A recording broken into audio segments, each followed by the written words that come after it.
তাদের সাথে যুদ্ধের জন্য তোমরা যথাসাধ্য সাজ সরঞ্জাম, শক্তি ও ঘোড়া প্রস্তুত রাখবে এবং এ দিয়ে তোমরা আল্লাহর দুশমন ও তোমাদের দুশমনদের ভীত সন্ত্রস্ত করে দেবে। এছাড়াও কিছু লোক আছে যাদের পরিচয় তোমরা জানো না, শুধু আল্লাহ তাআলাই তাদের চেনেন। আল্লাহ তাআলার পথে তোমরা যা কিছুই ব্যয় করবে তার পুরোপুরি প্রতিদান তোমাদের পরকালে আদায় করে দেয়া হবে এবং তোমাদের উপর বিন্দু মাত্র জুলুম করা হবে না। হে মুহাম্মদ, তারা যদি সন্ধির প্রতি আগ্রহ দেখায় তাহলে তুমিও সন্ধির দিকে ঝুঁকে যাবে এবং সর্বদা আল্লাহর উপরই ভরসা করবে। অবশ্যই আল্লাহ তাআলা সব কিছু শোনেন, সব কিছু দেখেন।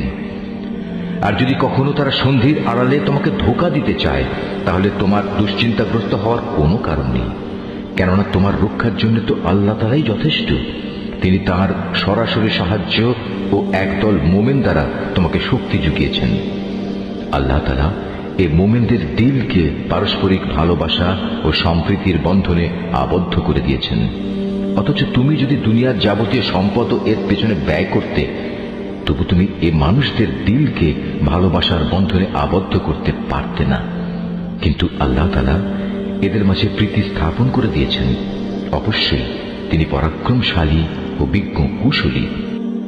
হে নবী, তোমার জন্য এবং তোমার অনুবর্তনকারী মোমেনদের জন্য তো আল্লাহ তাআলাই যথেষ্ট। হে নবী, তুমি মোমেনদের যুদ্ধের জন্য উদ্বুদ্ধ করো। মনে রেখো, তোমাদের মধ্যে 20 জন লোকও যদি ধৈর্যশীল হতে পারে তাহলে তারা 200 লোকের উপর বিজয়ী হবে। আবার তোমাদের মাঝে এমন লোকের সংখ্যা যদি 100 হয় তাহলে তারা 1000 লোকের উপর জয়লাভ করবে। এর কারণ হচ্ছে তারা এমন জাতি যারা আল্লাহর শক্তি সম্পর্কে কিছুই বুঝে না।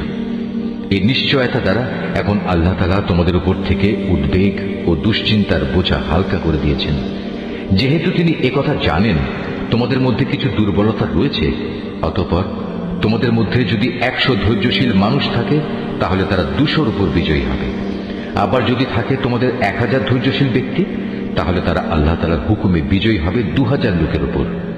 জেনে রেখো, আল্লাহ তাআলা ধৈর্যশীলদের সাথেই রয়েছেন।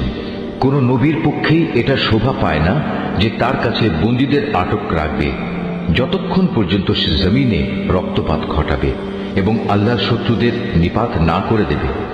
আসলে তোমরা তো দুনিয়ার সামান্য স্বার্থটুকুই চাও, আর আল্লাহ তাআলা চান তোমাদের আখিরাতের কল্যাণ দান করতে। আল্লাহ তাআলাই হচ্ছেন পরাক্রমশালী ও প্রজ্ঞাময়।